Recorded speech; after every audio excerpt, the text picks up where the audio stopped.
Expanding an ancient empire is a feat of military strength, but maintaining one is a feat of administrative and logistical genius. In 624 AD, the Badami ruler Pulakeshin II conquered the eastern Deccan and placed his brother, Kubya Vishnuvardhana, in charge as governor. That connection to the central power was severed when Pulakeshin died in battle against the Pallavas. Vishnuvardhana was left isolated, commanding a frontier territory with no support from the capital. Vishnuvardhana declared independence and founded the Eastern Chalukya dynasty of Vengi. This political separation meant the dynasty had to adapt their inherited governance models into a self-contained administrative machine to survive on their own.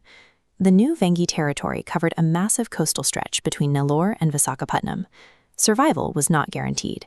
To the south, they faced the Pallavas, and to the west, the Rashtrakutaksk. Early on, the Vengi court functioned as a Badami republic, a transplanted system that lacked deep integration with the specific local needs of this hostile frontier.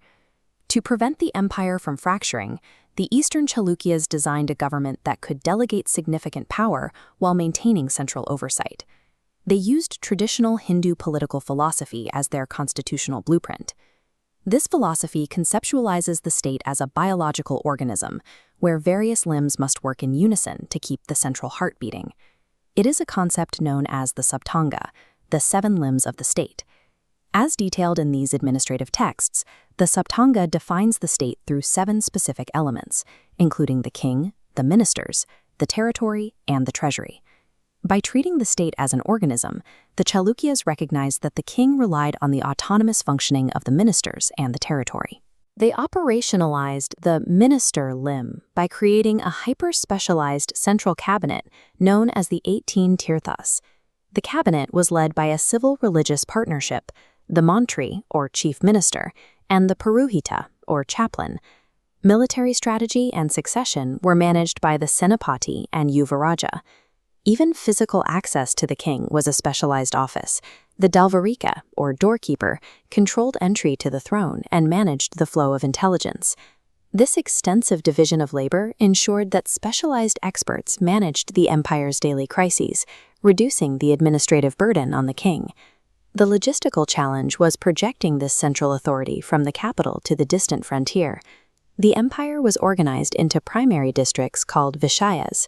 These were further subdivided into Kottams, local units managed by officers appointed directly by the king.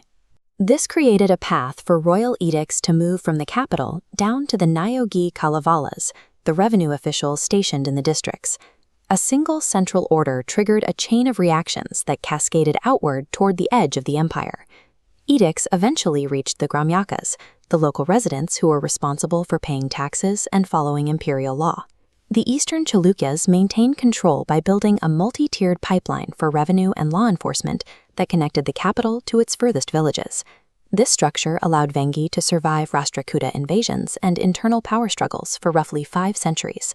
When the Chola Empire eventually annexed the region, they kept the Eastern Chalukya administrative system intact, operating the territory through feudatories. The longevity of the Eastern Chalukyas suggests the endurance of an empire depends on the mechanical design of its local institutions and its political science.